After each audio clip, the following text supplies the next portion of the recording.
What's up? I am David Long. I'm here to talk to you today about spirituality. We're going to talk about the 4S's of an integral spiritual practice and a lot of ideas that Ken Wilber brings up in his different videos, and I'll share links with you. We're going to get into it, all that stuff. These three things we want. We want meditation, which is states. We want stages, and we want shadow. Those are the three S's. And there's not a single discipline anywhere that has those three. It's the first time we've really put them together in a way that's very, very effective. Have you ever noticed how when it comes to states and shadow, Wilber can talk about it till the cows come home, and he often does. But when it comes to stages, he pretty much just says there are stages, but don't worry, you can be at whatever stage of development that you're at. It's okay. It's okay. And we're not trying to transform you or transform the world. It's all okay. Whatever stage you're at is okay. You can be at red or blue or orange or green or yellow or turquoise or indigo. We've decided that that's okay in that sense. You have a right to be wherever you are. In any event, you are wherever you are. And the point is not just to get into turquoise or something. I mean, if that happens, wonderful. But you can't define success by getting to the next higher level. 90% of what you have to do is healthy translation. And a good definition of healthy translation is you give equal emphasis to all four quadrants at whatever level you're at. So I'm not really going to talk too much about states of consciousness or shadow work because I'm going to assume that we already have a pretty good understanding of that. If not, feel free to check out Wilber's video about state, stages, and shadow and see what he's already said about it and kind of what I'm trying to build on. For me, when I hear Wilber talk about stages of development, I think we can kind of take his sort of broad, big picture, exterior quadrant blanket statement about stages and break it into its upper and lower quadrants. For me, the upper quadrant is more about self-mastery and to some extent leadership. So in state training, we're working on self-transcendence, which can kind of help us to get over ourselves and to develop this kind of meta perspective. Well, from there, once we are not just the victims of our mind, the victims of this pre-given concept, once we've transcended that and we see it for what it is, then from there we can actually not just transcend, but we can become. Self-mastery starts out maybe as trying to think about what might be a better way to skillfully express oneself in an authentic way. So that way you're not taking your thoughts and feelings and emotions out on other people, but a further extension of self-mastery is not just to think about how can I express myself skillfully, but how can I create myself in a way that's going to feel authentic to me in the moment and that's going to be the best for serving the big picture goals or the things that I'm trying to manifest in reality. So for me, the upper right quadrant, kind of becoming, self-mastery, self-creation, can include things like karma yoga, what they would call it in the East. So karma means action, so turning every action in your life into your spiritual practice, really living it. I think another good integral spiritual practice in the upper right quadrant is probably making integral artifacts to uplift the world. I think this can also have something to do with trying to define and refine your character, trying to figure out who you want to be and how you want other people to see you and experience you, figuring out what parts of yourself that you're not happy with in terms of, I don't like how I dealt with that situation or something like that. And that could be on the other side of shadow work. So think about what it means to be like a light worker or a spiral wizard. That's one of the words that's been thrown around, like the turquoise level is supposed to be the magician, you know, this kind of person who can take multiple perspectives and speak to people where they're at. So let's just talk for a minute about this idea of the magician or the wizard. This person who can create or manifest things in the world. A person who can see the overarching patterns and kind of plant seeds in a skillful way and work with people where they're at. I think what we should be trying to do as a part of our self-mastery practice is to uplift the world, is to, in some sense, give something positive to everyone that we come across, which means to be able to really see them where they're at on their own level, and to be able to speak with them where they're at on their own level.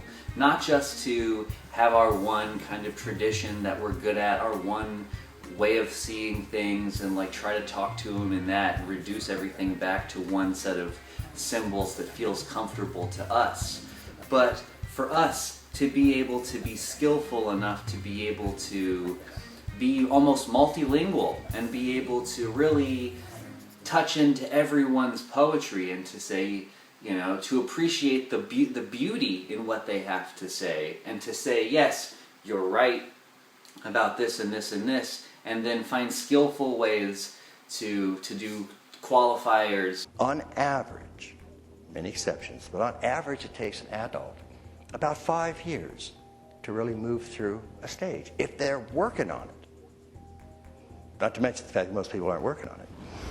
So, and I use spiral dynamics just to get across the stunning realization that I had fairly recently, which is embarrassing.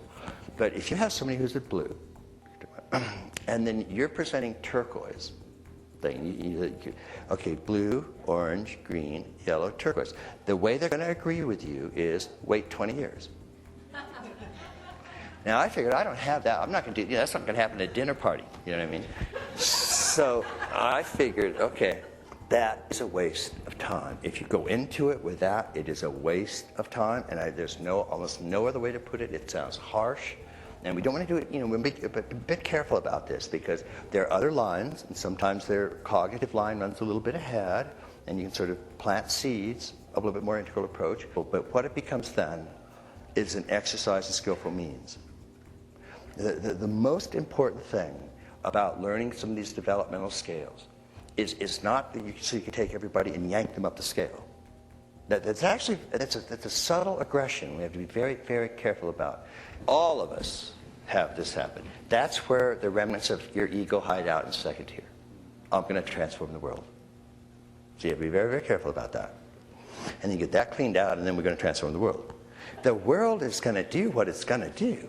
And of course we want to provide ways that can help that, but we also want to provide ways for people to be at exactly whatever stage they stay at.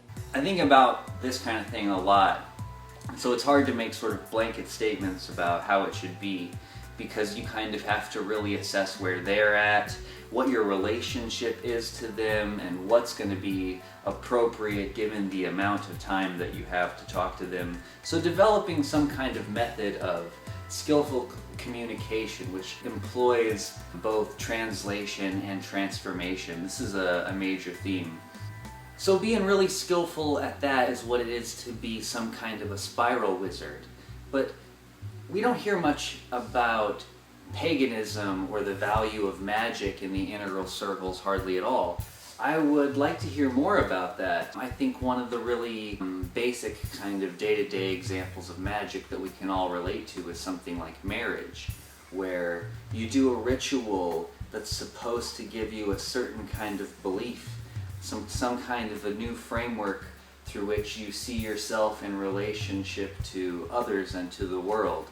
Like, for example, in the marriage situation, you have this ritual where you give yourself to another person and you exchange vows and you exchange tokens. From then on, you're married. You're a different kind of person in the world in relationship to other people, and you have a special bond kind of relationship with your spouse.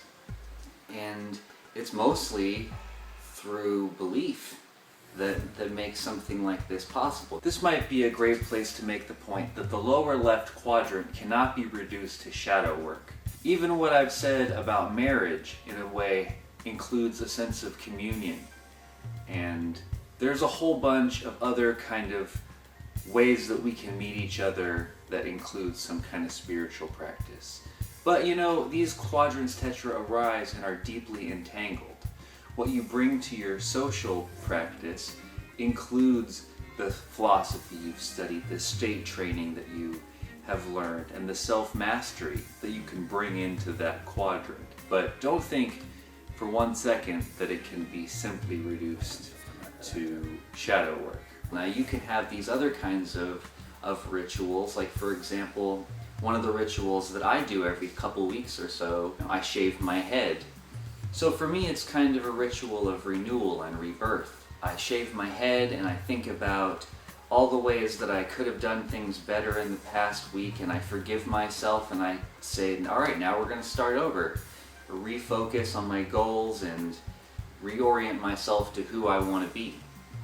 This is a type of magical ceremony. So it is really important to do your state training because, as I said, you kind of have to be able to transcend yourself and get over yourself before you can really be skillful at creating yourself. You have to work on your horizontal development so that way you're not just filled with passion and energy in the moment to the point where you can't actually be skillful with somebody.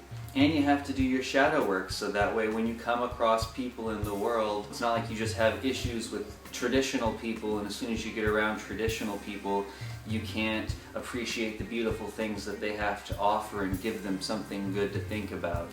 You're just going to be like, oh no, I have an allergy, and be blocked off from really being able to share your love with each other. And that's not self-mastery. But it is something that we all struggle with.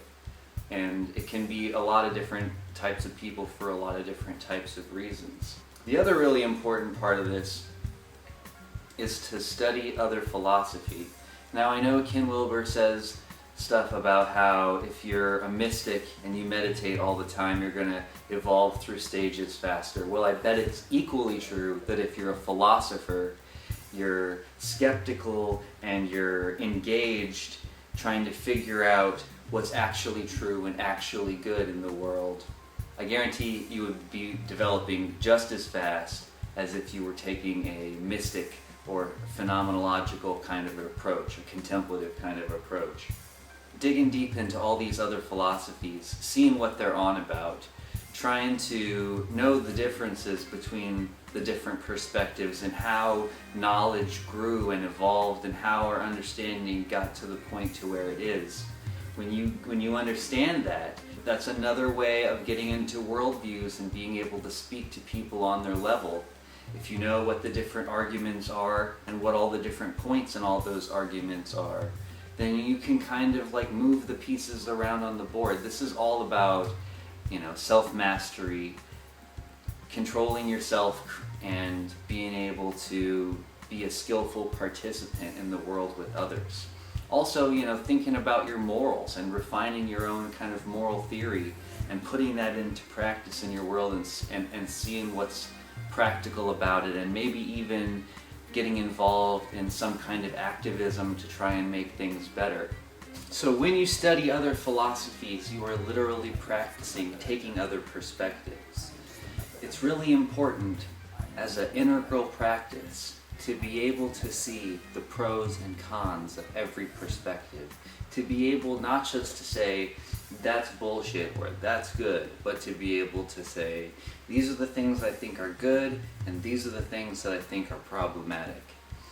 And when you can engage with all philosophy and people like that in a way where you're saying, well, it's not that it's bad or it's good, but it's bad and it's good, or I can see the way that it's good, and I think we could even help it to be better. Like, I don't think it would be good for me to engage with integral theory in a dogmatic kind of way where I just assume that it's all good and it's all true. It would also not be skillful of me to just find something wrong with it and then reject it.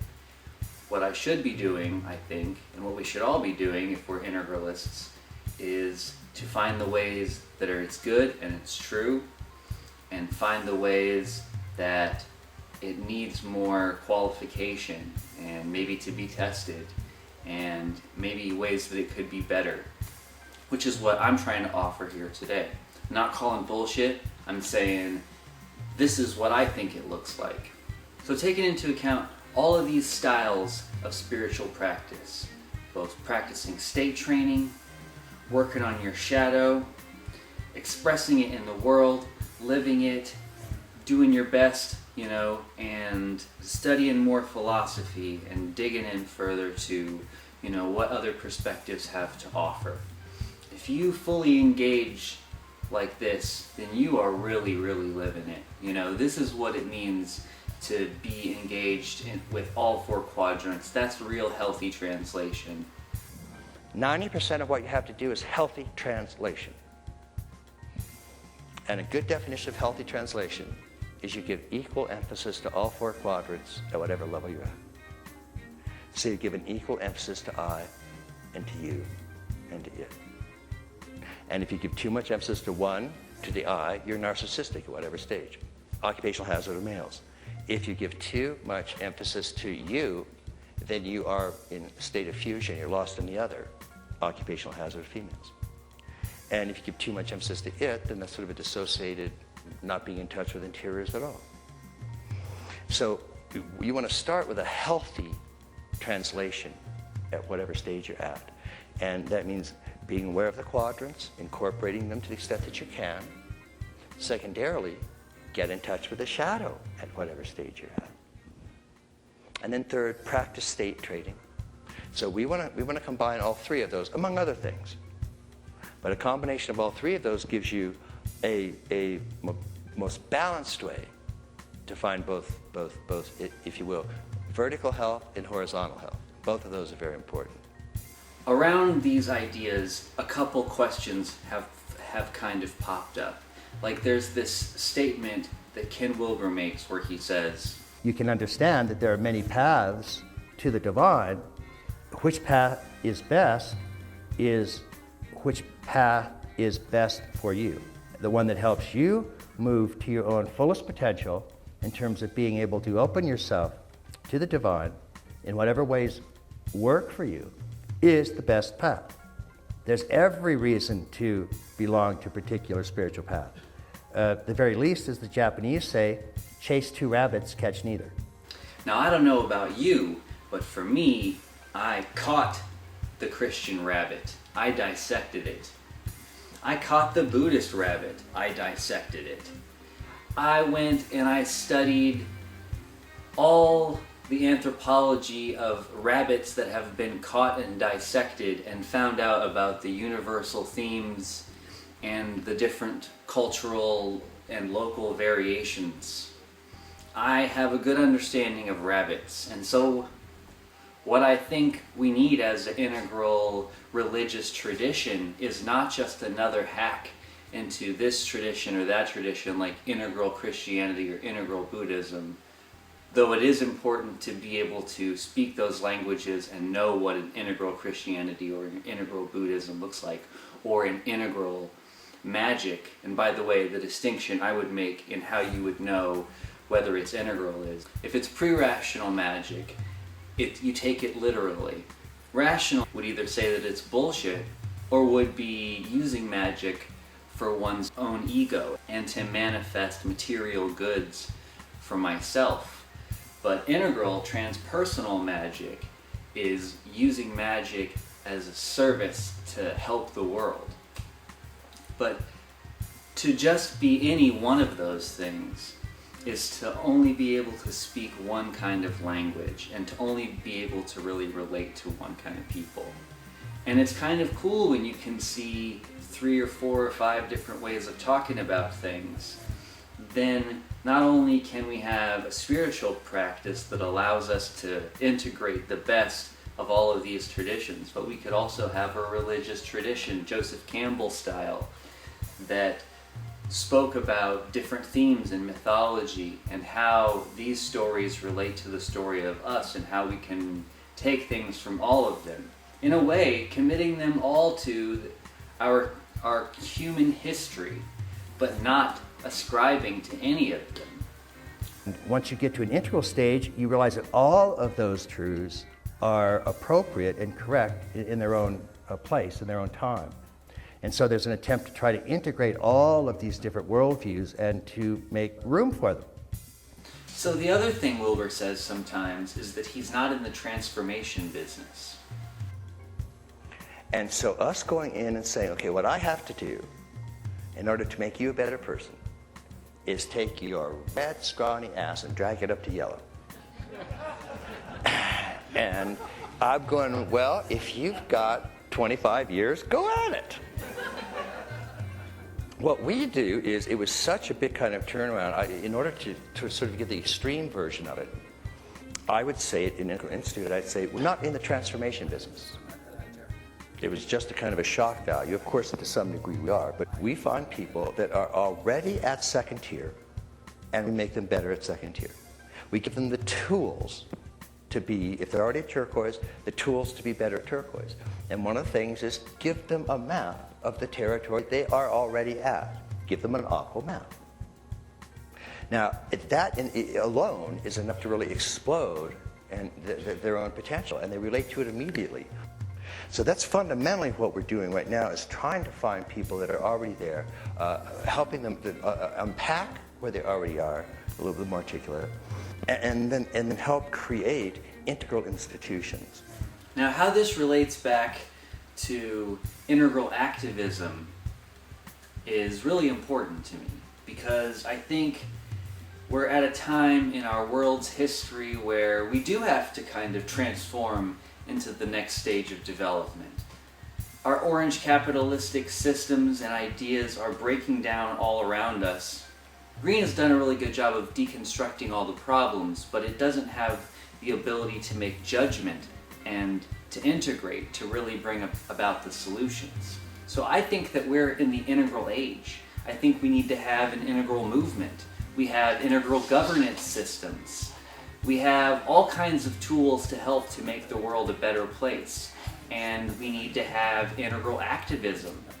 We need to lead by example and demonstrate the way. We need to do as Buckminster Fuller says, and not fight the ways of the past, but demonstrate the ways of the future. With integral governance also comes the idea of the birth of an integral society and integral education. And I agree with what Wilber is saying about making sure that we have a healthy spiral, because people are going to be coming all the way up.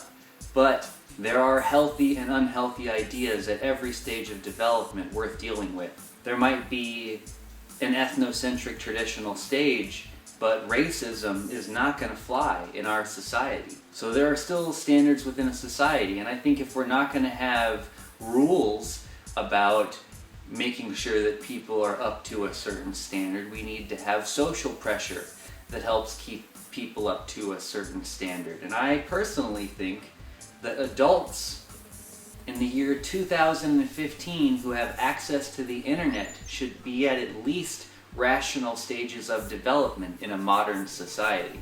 It's important to hold people to these kind of standards, not just accepting everything that everybody has to say all the time, but also encouraging people to get better through some kind of social pressure. Not just accepting the fact that our economic and political systems are the way that they are, but trying to do something about it and really getting involved in activism as a spiritual practice. I do think he's right in that it's important to take a look at our shadow when it comes to arrogance and intellectual violence. I actually made a video about it right here. I know this doesn't cover all of spiritual ideas and spiritual practice. You know, we could have gone more into depth about horizontal and vertical development. I also have another video that talks about the pre-trance fallacy and spiritual experiences, some more important integral distinctions. Alright, well I hope you dug this video.